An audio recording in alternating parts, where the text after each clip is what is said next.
வணக்கம். இன்னைக்கு நாம பார்க்க போற விஷயம் சாதாரணமான ஒரு கதை கிடையாது.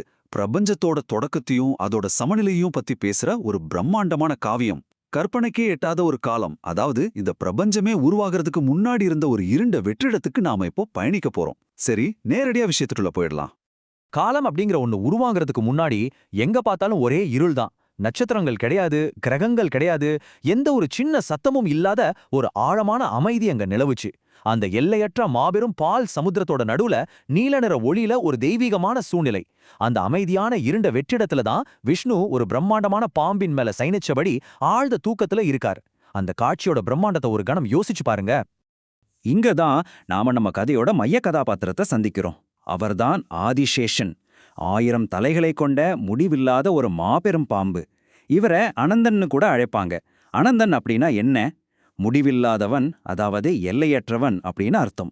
எந்த ஒரு செயலும் தொடங்கறதுக்கு முன்னாடியே காலத்துக்கும் அப்பாற்பட்டு நிலையா இருக்கிற அவரோட தன்மையை தான் இது நமக்கு உணர்த்துது. பிரபஞ்சத்தோட அசைவுகளுக்கு முன்னாடியே அவர் அங்க ஒரு பிரம்மாண்டமான அடித்தளமா இருக்கார்.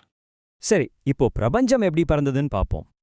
ரொம்ப அமைதியா இருந்த அந்த இருண்ட வெற்றிடத்துல திடீர்னு ஒரு பெரிய மாற்றம் நடக்குது. பிரபஞ்சத்தை உருவாக்குறதுக்கான நேரம் வந்துக்குச்சு. அந்த அமைதியை உடைச்சுக்கிட்டு ரொம்ப பிரம்மாண்டமான ஒரு அண்ட ஆற்றல் வெடிச்சு சிதறுது. விஷ்ணுவோட நாபியிலிருந்து ஒரு அற்புதமான தங்க தாமரை மலருது. அதிலிருந்து படைக்கும் கடவுளான பிரம்மா மெதுவா தோன்றார். அவர் தன்னோட வேலையை ஆரம்பிக்கிறார். நட்சத்திரங்கள், விண்மீன் திரள்கள், கிரகங்கள்னு எல்லாம் உருவாகுது. ஆனா இங்கதான் ஒரு பெரிய திருப்பம். புதுதா உருவாக்கப்பட்ட நம்ம பூமி நிலையா இல்லாம ரொம்ப கடுமையா அதிர ஆரம்பிக்குது. அது பாட்டுக்கு சுழலுது, அதிருது. எந்த ஒரு உயிரினமும் அங்க வாழ முடியாத அளவுக்கு ஒரு பெரும் கொந்தளிப்பு. இங்க ரொம்ப சுவாரஸ்யமான விஷயம் என்னன்னா, உலகத்தையே படைச்ச அந்த கடவுளுக்கே ஒரு பெரிய சிக்கல். நிலையே இல்லாத இந்த பூமியை பார்த்து பிரம்மா திகைச்சு போய் நிக்கிறாரு. இவ்வளவு கொந்தளிப்பா இருக்கிற இந்த பூமியை யாரு தாங்க போறா? இங்க எப்படி உயிர்கள் வாழப் போகுது அப்படின்னு ஒரு பெரிய கேள்வியை ரொம்ப விரக்தியா அவர் முன்வைக்கிறாரு. உண்மையிலே இது பிரபஞ்ச அளவுல ஒரு மாபெரும் நெருக்கடி. அந்த நெருக்கடியான தருணத்துல யோக நித்ரையில இருந்த விஷ்ணு மெதுவா தன்னோட கண்களை திறக்கிறார். அவரோட பார்வை நேரா ஆதிசேஷனை நோக்கி திரும்புது. ரொம்ப ஆழமான தெய்வீகமான குரல்ல அவர் ஆதிசேஷனுக்கு ஒரு கட்டளையிடுறார். இந்த உலகத்தோட சமநிலைய தாங்கக்கூடிய சக்தி உனக்கு ஒருத்தனுக்கு மட்டும்தான் இருக்கு அப்படின்னு சொல்றார். இது சாதாரண கட்டளை கிடையாதுங்க. ஒட்டுமொத்த பிரபஞ்சத்தோட பொறுப்பையும் ஒருத்தர்கிட்ட ஒப்படைக்கிற ஒரு வரலாற்று சிறப்பு மிக்க தருணம். இந்த மாபெரும் சமநிலைப்படுத்தும் செயல் எப்படி நடக்குதுன்னு இப்ப பார்க்கலாம். உலகமே அழிஞ்சிடுமோ அப்படிங்கிற பயம் நிலவர அந்த நேரத்துல வீழ்ச்சியடைய போற படைப்புகளை காப்பாற்ற அந்த மாபெரும் பாம்பு முன்வருது. விஷ்ணுவோட கட்டளைய கேட்ட மறுகணமே ஆதிசேஷன் கற்பனைக்கே எட்டாத ஒரு மாபெரும் உருவத்தை எடுக்கிறார். அவரோட 1000 தலைகளும் நெருப்பு மாதிரியும் நீல நிற ஆற்றலோடும் பிரகாசிக்குது. அவர் பிரபஞ்சம் முழுவதையும் தாண்டி பல விண்மீன் திரள்களை சுற்றி வளைச்சி அதிர்ந்துகிட்டு இருந்த அந்த பூமிய தன்னோட தலைகளால ரொம்ப மென்மையா தாங்கி பிடிக்கிறார். அப்படி அவர் பூமியை தாங்கின அந்த நொடியில பூமி தன்னோட கொந்தளிப்பை நிறுத்தி முற்றிலும் நிலையானதா மாறுது. பிரபஞ்சத்துல மறுபடியும் அமைதி திரும்புது. ஆனா இங்க நாம கவனிக்க வேண்டிய ரொம்ப முக்கியமான விஷயம் ஒன்னு இருக்கு. ஆதிசேஷன் இந்த பூமியை தாங்கிறது எந்த நிபந்தனையும் இல்லாத ஒரு விஷயம் கிடையாது. அவர் ரொம்ப உறுதியான ஒரு நிபந்தனையை வைக்கிறாரு. இந்த உலகத்துல தர்மம் இருக்கிற வரைக்கும் மட்டும்தான் நான் இதை தாங்குவேன். மனுஷங்க கிட்ட பேராசை, கோபம், அநியாயம் இதெல்லாம் அதிகரிச்சா பூமி தன்னோட சமநிலையை இழக்கும் அப்படின்னு எச்சரிக்கிறாரு. அதாவது பூமியோட பௌதிக சமநிலை அப்படிங்கிறது மனிதர்களோட தார்மீக நடத்தையை சார்ந்துதான் இருக்கு அப்படிங்கிறத இது ரொம்ப தெளிவா காட்டுது.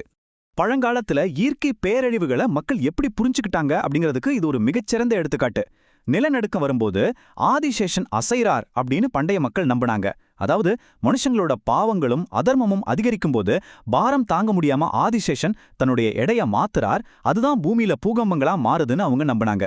இயற்பியல் ரீதியான நிலநடுக்கங்களை மனிதர்களோட அறநெறி வீழ்ச்சியோட இணைச்சு பார்க்கற ஒரு ரொம்பவே சுவாரஸ்யமான பார்வை இது. ஆதிசேஷனோட பயணம் இதோட முடிஞ்சிரல.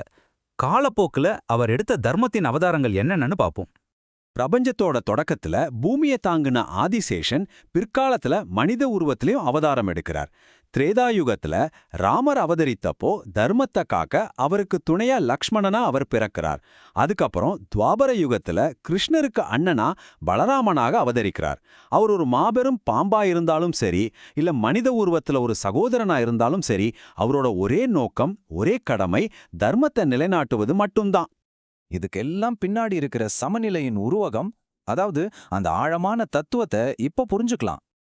இந்த கதையோட மிக முக்கியமான தத்துவார்த்த பார்வை இதுதாங்க. பழமையான கோவில்கள்ல ஆதிசேஷன் மேல விஷ்ணு சயனிச்சிருக்கிற சிலைகளை நாம பார்த்திருப்போம். இது ஏதோ தூங்குறப்போ சொல்ற ஒரு சாதாரண கற்பனை கதை கிடையாது.